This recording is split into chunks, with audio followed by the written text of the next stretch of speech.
नमः पार्वती पते, हर हर महादेव। भक्तों, सावन का पवित्र महीना चल रहा है और इसी पावन महीने में आने वाली एक ऐसी एकादशी सामने है जिसे लेकर इस समय सबसे बड़ा सवाल यही है कि आखिर पुत्रदा एकादशी का व्रत 23 मचवा जाए या 24 अगस्त को। कहीं 23 अगस्त बताया जा रहा है तो कहीं 24 अगस्त। आखिर सही क्या है? और सबसे महत्वपूर्ण, तैन व्रत रख लिया तो क्या होगा? व्रत का पारण किस दिन करना है? पारण का सही समय क्या है? भगवान विष्णु की पूजा कब करनी चाहिए? संतान सुख की कामना रखने वाले दंपतियों को इस दिन कौन से विशेष उपाय करने चाहिए? किन चीजों से पूरी तरह बचना चाहिए? आज के इस विशेष वर्णन में हम एक एक करके इन सभी प्रश्नों का उत्तर जानेंगे, लेकिन सबसे पहले वह तारीख जान लीजिए जिसके लिए इतनी पल के उलझन चांग के अनुसार श्रावण शुक्ल पक्ष की एकादशी तिथि 23 अगस्त 2026 को रात्रि 2 बजे प्रारंभ होकर 24 अगस्त को प्रातः 4:18 तक रहेगी। 24 अगस्त के सूर्योदय के समय एकादशी तिथि का सामान्य गणित देखने पर मतभेद दिखाई देता है, इसलिए अलग अलग पंचांगों में 23 और 24 अगस्त दोनों का उल्लेख मिल रहा है। इसी कारण आपको इस विषय में अलग अलग जानकारी दिखाई दे सकती है और यहीं पर सब बड़ी सावधानी जरूरी है। नई दिल्ली के लिए उपलब्ध पंचांगों में वैष्णव परंपरा के अनुसार 24 अगस्त को पुत्रदा एकादशी का व्रत बताया गया है, जबकि कुछ पंचांग 23 अगस्त को स्मार्त एकादशी के रूप में दर्शाते हैं। इसलिए यदि आप किसी विशेष संप्रदाय, मठ, मंदिर या गुरु परंपरा का पालन करते हैं तो उसी परंपरा के पंचांग को प्राथमिकता देना सबसे उचित रहेगा। अब इस पूरी बात को बहुत सरल भाषा में समझते हैं। और हाँ, यदि आप चाहते हैं कि सनातन धर्म के ऐसे महत्वपूर्ण व्रत, त्योहार, तिथि और पूजा विधि की जानकारी लगातार आप तक पहुंचती रहे तो इस चैनल को अभी अपना आशीर्वाद दीजिए। चैनल को आगे बढ़ाने के लिए सदस्य बनिए और इस वीडियो को अपने परिवार तथा उन भक्तों तक अवश्य पहुंचाइए जिन्हें पुत्रदा एकादशी की तारीख को लेकर भ्रम है। अब ध्यान से सुनिए। सबसे पहले जानिए पुत्रदा एकादशी क्या है। पुत्रदा एकादशी श्रावण मास के आने वाली पवित्र एकादशी है। इसे पवित्रा एकादशी के नाम से भी जाना जाता है।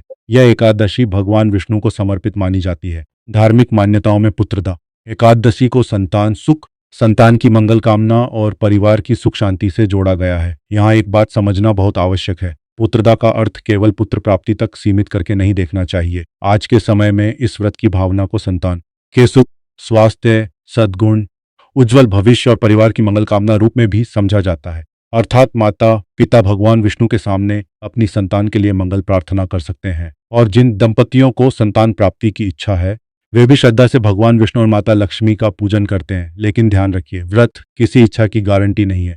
व्रत श्रद्धा, संयम, आत्मशुद्धि और भगवान के प्रति समर्पण का माध्यम है। इसलिए किसी भी धार्मिक व्रत को केवल सांसारिक लाभ करने का साधन मानने के बजाय आध्यात्मिक साधना के रूप में करना अधिक उचित है। अब आते हैं सबसे बड़े प्रश्न पर। पुत्रदा एकादशी 23 अगस्त को है या 24 अगस्त को? यही वह प्रश्न है जिसका उत्तर बहुत लोग जानना चाहते हैं। उपलब्ध नई दिल्ली पंचांग गणना के अनुसार एकादशी तिथि 23 अगस्त को रात्रि 2 बजे आरंभ होती है और 24 अगस्त को प्रातः 4:18 पर समाप्त होती है। इसी वजह से कुछ पंचांगों में 23 अगस्त को स्मार्त पुत्रदा एकादशी और 24 अगस्त को वैष्णव पुत्रदा एकादशी बताया गया है। इसलिए वीडियो में एक ही तारीख को बिना परंपरा बताए अंतिम सत्य के रूप में आप सामान्य गृहस्थ हैं और आपके परिवार में कोई विशेष सांप्रदायिक नियम नहीं है तो अपने स्थानीय विश्वसनीय पंचांग के अनुसार व्रत कीजिए। नई दिल्ली के लिए एक प्रमुख गणना 24 अगस्त को व्रत का दिन मानती है और 25 अगस्त को पारण बताती है। यही कारण है कि हमारे लिए सबसे महत्वपूर्ण बात केवल तारीख नहीं बल्कि आपके स्थान और आपकी परंपरा के अनुसार सूर्योदय तथा तिथि की गणना है। अब सवाल उठता है कि फिर 23 अगस्त का नाम क्यों आ रहा है? क्योंकि अलग परंपराओं में एकादशी की गणना और पालन की पद्धति अलग हो सकती है। कुछ पंचांग 23 अगस्त को स्मार्त एकादशी बताते हैं और 24 अगस्त को वैष्णव एकादशी। इसलिए भक्तों से हमारी विनम्र प्रार्थना है कि केवल किसी एक छोटे संदेश या सामाजिक माध्यम की पोस्ट देखकर व्रत का निर्णय न लें। अपने नगर का पंचांग देखें, अपने परिवार की परंपरा देखें और यदि आप किसी गुरु परंपरा का पालन करते हैं तो अपने गुरु या मंदिर की बताई तिथि को प्राथमिकता दें। अब जानिए तिथि का पूरा गणित। नई दिल्ली की उपलब्ध गणना के अनुसार एकादशी तिथि का आरंभ रविवार 23 अगस्त की रात्रि 2 बजे होता है। एकादशी तिथि सोमवार 24 अगस्त की प्रातः 4:18 तक रहती है। 24 अगस्त को नई दिल्ली में सूर्योदय लगभग प्रातः 5:55 पर बताया गया है। उसी दिन द्वादशी तिथि चलती है और 25 अगस्त की प्रातः 6:21 तक रहती है। यही कारण है कि पारण की गणना भी बहुत महत्वपूर्ण हो जाती है, क्योंकि एकादशी व्रत केवल उपवास करने का नाम नहीं है। व्रत का उचित समापन भी परंपरा का महत्वपूर्ण हिस्सा है। और अब हम उसी सबसे जरूरी विषय पर आते हैं। पारण कब होगा? यदि आप उस गणना का पालन कर रहे हैं जिसमें 24 अगस्त को पुत्रदा एकादशी का व्रत है, तो पारण मंगलवार 25 अगस्त को होगा। नई दिल्ली की उपलब्ध गणना के अनुसार स्मार्त परंपरा में पारण का समय प्रातः 5:55 से 6:21 तक बताया गया है। वैष्णव परंपरा में पारण का समय प्रातः 5:55 से 8:31 तक बताया गया है। यहाँ ध्यान देने वाली बात बहुत महत्वपूर्ण है। यदि आप स्मार्त परंपरा का पालन करते हैं तो पारण का समय बहुत छोटा है, इसलिए रात में ही आवश्यक तैयारी कर लेना उचित रहेगा। प्रातः स्नान करें, भगवान विष्णु की पूजा करें, तुलसी को प्रणाम करें और अपने निर्धारित पारण समय के भीतर व्रत का समाप्त करें। यदि आप वैष्णव परंपरा का पालन करते हैं तो अपनी परंपरा में बताए गए पारण समय को माने। लेकिन रुकिए, क्या आपको पता है कि पारण को लेकर भी कई जगह अलग अलग समय के दिखाई देते हैं? इसका कारण स्थान, सूर्योदय तिथि की गणना और परंपरा का अंतर हो सकता है। इसीलिए किसी दूसरे शहर के समय को अपने शहर का समय समझकर न अपनाएं। उदाहरण के लिए, एक स्थान पर पारण का समय अलग दिखाई दे सकता है और दिल्ली में अलग। पंचांग स्थान के अनुसार बदलता है, सूर्योदय बदलता है, तिथि के समाप्त होने का स्थानीय समय भी गणना को प्रभावित करता है। इसलिए यदि आप दिल्ली में हैं तो दिल्ली का पंचांग देखें, यदि आप मुंबई में हैं तो मुंबई का पंचांग देखें, यदि आप वाराणसी में हैं तो वाराणसी का पंचांग देखें, और यदि आप विदेश में हैं तो अपने स्थान के सूर्योदय के अनुसार स्थानीय पंचांग देखें। अब बात करते हैं शुभ मुहूर्त की। पुत्रदा एकादशी के दिन सबसे महत्वपूर्ण बात भगवान विष्णु का स्मरण है। प्रातः स्नान करके स्वच्छ वस्त्र धारण करें, पूजा स्थान को साफ करें, भगवान विष्णु और माता लक्ष्मी का ध्यान करें, भगवान को पीले पुष्प अर्पित करें, तुलसी दल अर्पित करें, धूप और दीप जलाएं। भगवान विष्णु के नाम का स्मरण करें। विष्णु सहस्त्रनाम का पाठ कर सकते हैं, गीता का पाठ कर सकते हैं, भगवान विष्णु के मंत्र का जाप कर सकते हैं, और यदि संभव हो तो दिन भर भगवान के नाम का स्मरण करते रहें। सबसे महत्वपूर्ण बात है श्रद्धा। पूजा में बहुत अधिक दिखावा आवश्यक नहीं है। एक दीपक भी पर्याप्त हो सकता है। एक तुलसी दल भी श्रद्धा का प्रतीक हो सकता है। एक सच्ची प्रार्थना भी भगवान के चरणों में समर्पण हो सकती है। संतान सुख की कामना रखने वाले क्या करें? पुत्रदा एकादशी को संतान सुख की कामना से विशेष रूप से जोड़ा जाता है। ऐसी स्थिति में पति पत्नी दोनों मिलकर भगवान विष्णु और माता लक्ष्मी की पूजा कर सकते हैं। पूजा के समय अपने मन में संकल्प रखें कि हे भगवान, हमारे जीवन में जो भी उचित हो हमें सद्बुद्धि दे, परिवार में सुख शांति दे तथा भावी संतान का मंगल करें। यह प्रार्थना बहुत सरल है। आप अपनी भाषा में भी भगवान से प्रार्थना कर सकते हैं। किसी कठिन मंत्र का ज्ञान न हो तो चिंता न करें। भगवान का नाम ले, हरि का नाम ले, गोविंद का नाम ले, नारायण का नाम ले और पूरे मन से प्रार्थना करें। एक विशेष बात, संतान प्राप्ति की इच्छा रखने वाले दंपति केवल धार्मिक उपायों पर निर्भर न रहें। यदि कोई चिकित्सक की आवश्यकता हो तो योग्य चिकित्सक की सलाह भी लेना चाहिए। धर्म और उचित चिकित्सा एक दूसरे के विरोधी नहीं है। व्रत मन की श्रद्धा है, चिकित्सा शरीर की आवश्यकता का ध्यान रखती है। दोनों को अपनी अपनी जगह सम्मान देना चाहिए। अब जानिए व्रत में क्या खाना चाहिए। यदि आप निर्जल व्रत नहीं कर रहे हैं तो अपनी क्षमता के अनुसार फलाहार कर सकते हैं। फल, दूध, दही, मखाने, साबूदाना, कुट्टू का आटा, सिंघाड़े का आटा, सेंधा नमक, आलू, शकरकंद, इनका सेवन कई लोग एकादशी के फलाहार में करते हैं। लेकिन एकादशी के नियम अलग अलग परंपराओं में अलग हो सकते हैं, इसलिए अपने परिवार की परंपरा को प्राथमिकता दें। यदि आपका स्वास्थ्य उपवास की अनुमति नहीं देता तो कठोर निर्जल व्रत करना आवश्यक नहीं है। ईश्वर के प्रति श्रद्धा शरीर को कष्ट देने से बड़ी है। अब सुनिए किन चीजों से बचना चाहिए। एकादशी व्रत के दिन सामान्यतः अन्न ग्रहण न करने की परंपरा है। कई वैष्णव परंपराओं में चावल से विशेष रूप से बचने की परंपरा है। दालें और सामान्य अनाज भी अनेक एकादशी नियमों में वर्जित माने जाते हैं। मांसाहार से तो पूरी तरह बचना ही चाहिए। मदिरा और नशीली वस्तुओं से बचना चाहिए। क्रोध से बचना चाहिए, झूठ से बचना चाहिए, किसी का अपमान नहीं करना चाहिए, चुगली नहीं करनी चाहिए, किसी से अनावश्यक विवाद नहीं करना चाहिए, मन में ईर्ष्या नहीं रखनी चाहिए, लोभ से बचना चाहिए, अहंकार से बचना चाहिए और सबसे महत्वपूर्ण, भगवान के नाम का स्मरण करना चाहिए। क्योंकि केवल भोजन छोड़ देना ही एकादशी नहीं है। मन के विकारों पर नियंत्रण करना भी एकादशी साधना का हिस्सा है। लंबी सूची ध्यान से सुनिए। एकादशी के दिन क्या करें? प्रातः जल्दी उठें, स्नान करें, स्वच्छ वस्त्र पहने, पूजा स्थान साफ करें, दीपक जलाएं, भगवान विष्णु का ध्यान करें, माता लक्ष्मी का स्मरण करें, तुलसी को प्रणाम करें, भगवान के सामने व्रत का संकल्प लें। दिन भर संयम रखें, सात्विक विचार रखें, धार्मिक ग्रंथों का पाठ करें, भगवान का नाम जपें, जरूरतमंद व्यक्ति की सहायता करें, गौ सेवा कर सकते हैं, भोजन का दान कर सकते हैं, फल का दान कर सकते हैं, वस्त्र का दान कर सकते हैं, यथाशक्ति गरीबों की सहायता कर सकते हैं, मंदिर जाकर भगवान के दर्शन कर सकते हैं और रात में भी भगवान का स्मरण कर सकते हैं। अब क्या न करें? झूठ न बोले, क्रोध न करे, अपशब्द न बोले, किसी को दुख न दे, हिंसा से बचें, मांसाहार न करें, नशीले पदार्थों से बचें, अत्यधिक भोजन न करें, अनावश्यक मनोरंजन में समय न गंवाएं, किसी की निंदा न करें, किसी के घर में विवाद न करें, दूसरों के दोष न खोजें और सबसे जरूरी बात, अपने व्रत का अहंकार न करें। यह न सोचे कि मैंने इतना बड़ा व्रत कर लिया, मैं सबसे बड़ा भक्त हूँ। व्रत का उद्देश्य अहंकार बढ़ाना नहीं, बल्कि अहंकार कम करना है। क्या रात में जागरण जरूरी है? कई भक्त एकादशी की रात जागरण करते हैं, भजन करते हैं, विष्णु नाम का जाप करते हैं, भगवान की कथा सुनते हैं, लेकिन यदि स्वास्थ्य अनुमति न दे तो स्वयं को अत्यधिक कष्ट देना आवश्यक नहीं है। श्रद्धा के साथ विश्राम करना भी ठीक है। विशेषकर बुजुर्ग, बच्चे और कमजोर स्वास्थ्य वाले व्यक्ति अपनी क्षमता के अनुसार ही व्रत रखें। क्या निर्जल व्रत करना चाहिए? निर्जल व्रत एक कठिन साधना है, हर व्यक्ति के लिए यह आवश्यक नहीं है। यदि आपका शरीर अनुमति देता है और आपकी परंपरा में इसकी अनुमति है तो ही ऐसा व्रत करें, अन्यथा फलाहार या सात्विक उपवास किया जा सकता है। धर्म में विवेक भी आवश्यक है। अब जानिए पूजा की सरल विधि। सबसे पहले स्नान करें, स्वच्छ स्थान पर पूजा की तैयारी करें, एक चौकी रखें, उस पर स्वच्छ वस्त्र बिछाएं, भगवान विष्णु की प्रतिमा या चित्र स्थापित करें, साथ में माता लक्ष्मी का ध्यान करें, दीपक जलाएं, धूप जलाएं, जल अर्पित करें, पीले पुष्प अर्पित करें, तुलसी दल अर्पित करें, फल अर्पित करें, यदि संभव हो तो पीले वस्त्र अर्पित करें। फिर भगवान विष्णु के नाम का जाप करें, विष्णु सहस्त्र नाम का पाठ कर सकते हैं, एकादशी की कथा सुन सकते हैं, आरती करें और अंत में भगवान से क्षमा प्रार्थना करें। संकल्प कैसे ले? आप सरल भाषा भी संकल्प ले सकते हैं। हे भगवान विष्णु, आपकी कृपा से मैं श्रद्धापूर्वक पुत्रदा एकादशी का व्रत कर रहा हूँ। मेरे मन, वचन और कर्म से हुए दोषों को क्षमा करें, मेरे परिवार में सुख शांति रखें, मेरी संतान तथा भावी संतान का मंगल करें, मुझे सद्बुद्धि, संयम और भक्ति प्रदान करें। बस संकल्प में शब्दों ने से अधिक भावना महत्वपूर्ण है। अब एक और महत्वपूर्ण बात, पुत्रदा एकादशी केवल संतान प्राप्ति की कामना तक सीमित नहीं है। यदि किसी परिवार में पहले से संतान है तो माता पिता अपनी संतान के स्वास्थ्य, शिक्षा, सदाचार, सुरक्षा और उज्जवल भविष्य के लिए भी भगवान विष्णु से प्रार्थना कर सकते हैं।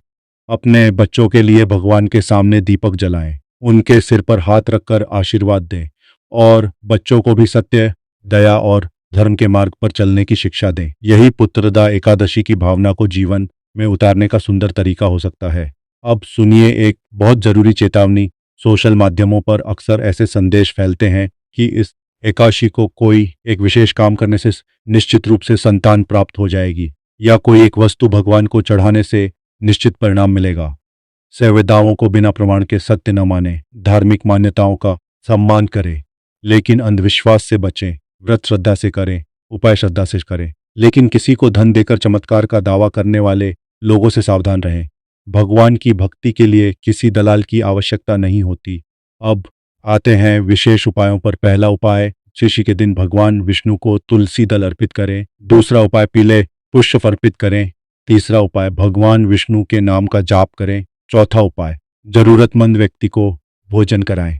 पांचवां, गाय को हरा चारा खिलाएं, यदि आपके क्षेत्र और परिस्थितियों में है उचित हो। छठा उपाय, किसी मंदिर में अपनी श्रद्धा के अनुसार दान करें। सातवां उपाय, माता पिता और बुजुर्गों का आशीर्वाद लें। आठवां उपाय, अपनी संतान के लिए भगवान से मंगल कामना करें। नौवां उपाय, यदि संभव हो तो विष्णु सहस्त्र नाम का पाठ करें। 10वां उपाय, रात्रि में भगवान के नाम का स्मरण करें। इन उपायों का उद्देश्य भगवान के प्रति श्रद्धा और सेवा की भावना बढ़ाना है। क्या शिव जी की पूजा कर सकते हैं? बिल्कुल। सावन का महीना भगवान शिव को समर्पित माना जाता है, इसलिए पुत्रदा एकादशी के दिन भगवान विष्णु की पूजा के साथ भगवान शिव का स्मरण भी किया जा सकता है। लेकिन व्रत जिस देवता को समर्पित है उस दिन भगवान विष्णु की पूजा को प्रमुखता दे। विष्णु जी का नाम ले, हरि और हर में भेद न माने, भक्ति का भाव सबसे महत्वपूर्ण है। अब समझिए 23 और 24 अगस्त का भ्रम, यही इस पूरे विषय का सबसे महत्वपूर्ण हिस्सा है।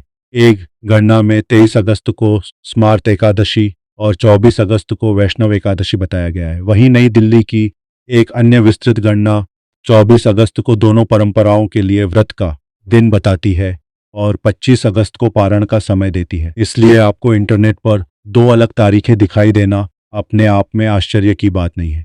लेकिन यदि आप सामान्य गृहस्थ हैं तो अपने स्थानीय पंचांग के अनुसार निर्णय करें। यदि आप वैष्णव परंपरा का पालन करते हैं तो उस परंपरा के पंचांग को प्राथमिकता दें। यदि आप स्मार्ट परंपरा का पालन करते हैं तो उसके अनुसार व्रत करें, और यदि आप किसी मंदिर या गुरु से जुड़े हैं तो वहां की तिथि मानना सबसे उचित रहेगा। एक बात और, व्रत के दौरान भगवान विष्णु के नाम का जाप करते समय आप सरल नामों का प्रयोग कर सकते हैं। ओ नमो भगवते वासुदेवाय, श्री हरि, श्री विष्णु, गोविंद, गोपाल, नारायण, केशव, माधव, दामोदर, इनमें से किसी भी नाम का श्रद्धा से जाप किया जा सकता है। अब कथा की ओर चलते हैं। पुत्रदा एकादशी की महिमा से जुड़ी धार्मिक कथाएं भक्तों को यह संदेश देती हैं कि जब मनुष्य सच्चे मन से भगवान की शरण में जाता है, अपने कर्मों को सुधारता है और धर्म के मार्ग चलता है, तो उसके जीवन में आशा और विश्वास का प्रकाश बढ़ता है। कथा का मूल संदेश केवल संतान प्राप्ति नहीं है।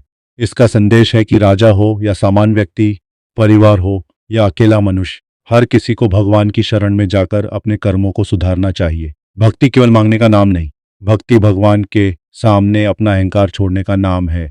एक छोटी सी प्रार्थना है, भगवान विष्णु, हे लक्ष्मीपति, हे नारायण, हमारे घर में सुख शांति रखें, हमारे परिवार को सद्बुद्धि दें, हमारी संतान को सदाचार दें, हमारे माता पिता को स्वस्थ और प्रसन्न रखें। जिन दंपतियों की संतान की इच्छा है उनकी उचित और मंगल कामना पूर्ण होने का मार्ग प्रशस्त करें। जिनके घर में संतान है उनकी संतान को धर्म, ज्ञान और सदाचार प्रदान करें, और हम सभी को सत्य के मार्ग पर चलने की शक्ति दें। अब ध्यान रखें, पारण के समय क्या करें। पारण के दिन बहुत जल्दीबाजी न करें। सबसे पहले स्नान करें, भगवान विष्णु का ध्यान करें, दीपक जलाएं, तुलसी को प्रणाम करें, फिर अपनी परंपरा के अनुसार निर्धारित पारण समय में व्रत खोलें। व्रत खोलते समय हल्का सात्विक भोजन लें। अचानक बहुत भारी भोजन न करें। फल, दूध का भोजन लिया जा सकता है। यदि आपकी परंपरा में तुलसी जल से पारण करने की विधि है तो उसका पालन करें। पारण में सबसे बड़ी गलती क्या हो सकती है? बिना समय देखे व्रत खोल देना। यही गलती नहीं करनी चाहिए। पारण का समय आपके स्थानीय पंचांग के अनुसार होना चाहिए। नई दिल्ली के लिए 24 अगस्त व्रत मानने वाली गणना में 25 अगस्त को प्रातः 5:55 से पारण की शुरुआत बताई गई है। स्मार्त परंपरा में 6:21 तक और वैष्णव परंपरा में 8:31 तक की अवधि बताई गई है। लेकिन अपने नगर के अनुसार समय अवश्य जांचें। अब एक बहुत जरूरी बात, यदि आपने 23 अगस्त को व्रत रखने की तैयारी कर ली है तो घबराइए नहीं। सबसे पहले यह देखें कि आप किस पंचांग और किस परंपरा का पालन करते हैं। यदि आपका परिवार वर्षों से किसी विशेष पंचांग के अनुसार व्रत करता आया है तो उसी परंपरा को अचानक बदलना उचित नहीं। धार्मिक तिथियों में परंपरा का भी महत्व है। क्या एकादशी के दिन पूजा के लिए कोई निश्चित दिशा है? पूजा करते समय पूर्व या उत्तर की ओर मुख करना सामान्य रूप से शुभ माना जाता है, लेकिन घर की स्थिति अलग हो सकती है, इसलिए केवल दिशा के कारण पूजा को टालने की आवश्यकता। मन और श्रद्धा सबसे महत्वपूर्ण है। क्या एकादशी पर तुलसी तोड़नी चाहिए? तुलसी भगवान विष्णु को अत्यंत प्रिय मानी जाती है, इसलिए तुलसी दल पहले से लेकर रख सकते हैं। कई परंपराओं में विशेष दिनों में तुलसी तोड़ने के नियम होते हैं, इसलिए एकादशी के दिन तुलसी तोड़ने के बजाय पहले से स्वच्छ तुलसी दल रख लेना उचित माना जाता है। क्या दीपक जलाना जरूरी है? दीपक श्रद्धा का प्रतीक है। यदि संभव हो तो दीपक जलाएं, लेकिन यदि किसी कारण दीपक न जला सके तो भगवान का स्मरण बंद न करें। भगवान तक पहुंचने के लिए साधन से अधिक भावना महत्वपूर्ण है। क्या गरीबों को दान करना चाहिए? दान एकादशी की साधना का सुंदर हिस्सा हो सकता है। यथाशक्ति अन्न दान करें, वस्त्र दान करें, जरूरतमंद व्यक्ति की सहायता करें, किसी भूखे को भोजन दें, किसी बच्चे की पढ़ाई में सहायता करें, किसी बीमार व्यक्ति की जरूरत में सहयोग करें, लेकिन दान करते समय अहंकार न रखें। दान करके उसका प्रदर्शन न करें। क्या व्रत में नमक खा सकते हैं? यदि आपकी परंपरा फलाहार की अनुमति देती है तो कई लोग सेंधा नमक का उपयोग करते हैं। साधारण नमक से बचने की परंपरा अनेक परिवारों में है, लेकिन एकादशी के आहार नियम, संप्रदाय और परिवार के अनुसार अलग हो सकते हैं, इसलिए अपने घर की परंपरा को प्राथमिकता दें। क्या चाय पी सकते हैं? यह भी व्यक्ति और परंपरा पर निर्भर करता है। कई लोग फलाहार में चाय लेते हैं, कई लोग पूर्ण उपवास में चाय भी नहीं लेते। यदि आप कठोर व्रत कर रहे हैं तो अपनी परंपरा का पालन करें। यदि स्वास्थ्य कारणों से भोजन या पेय आवश्यक है तो स्वास्थ्य को प्राथमिकता दें। क्या बच्चों को व्रत रखना चाहिए? छोटे बच्चों को कठोर उपवास कराने की आवश्यकता नहीं है। बच्चों को भगवान की कथा सुनाएं, भगवान को प्रणाम करना सिखाएं, तुलसी का महत्व बताएं, दान की भावना सिखाएं। यही उनके लिए सबसे सुंदर एकादशी साधना हो सकती है। बुजुर्ग क्या करें? बुजुर्ग अपनी क्षमता के अनुसार व्रत रखें। यदि स्वास्थ्य अनुमति नहीं देता तो फलाहार या सामान्य सात्विक भोजन के साथ भगवान का स्मरण कर सकते हैं। व्रत के नाम पर शरीर को अत्यधिक कष्ट देना आवश्यक नहीं है।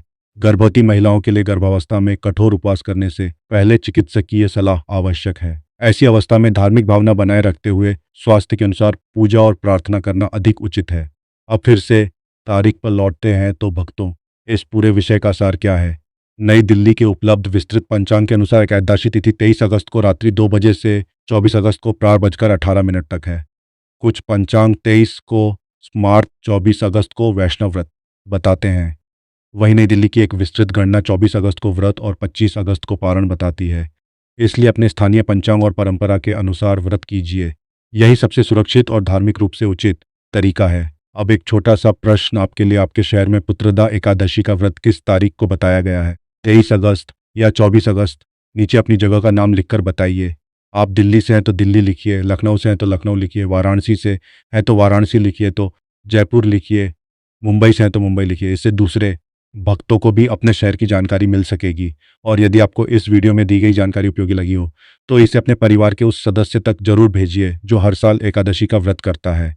अब अंत में एक बहुत सुंदर संकल्प पुत्रदा एकादशी के दिन केवल भगवान से यह न मांगे कि मेरी इच्छा पूरी हो, भी कहें, हे प्रभु, यदि मेरी इच्छा मेरे लिए और मेरे परिवार के लिए उचित है तो उसे पूरा करने का मार्ग दिखाइए, और यदि मेरी इच्छा उचित नहीं है तो मुझे उसे स्वीकार करने की शक्ति दीजिए। मुझे सही मार्ग पर चलाइए, मुझे धर्म से, मेरे परिवार को एकजुट रखिए, मेरे बच्चों को सद्बुद्धि दीजिए, मेरे माता पिता को सुख दीजिए और मेरे घर से कलह, क्रोध और नकारात्मकता दूर कीजिए। यही सच्ची प्रार्थना है। अब अंतिम बार पूरी जानकारी याद कर लीजिए। श्रावण पुत्रदा एकादशी को पवित्रा एकादशी भी कहा जाता है। एकादशी तिथि नई दिल्ली की उपलब्ध गणना के अनुसार 23 अगस्त 2026 को रात्रि 2 बजे प्रारंभ होकर 24 अगस्त को प्रातः 4:18 तक रहती है।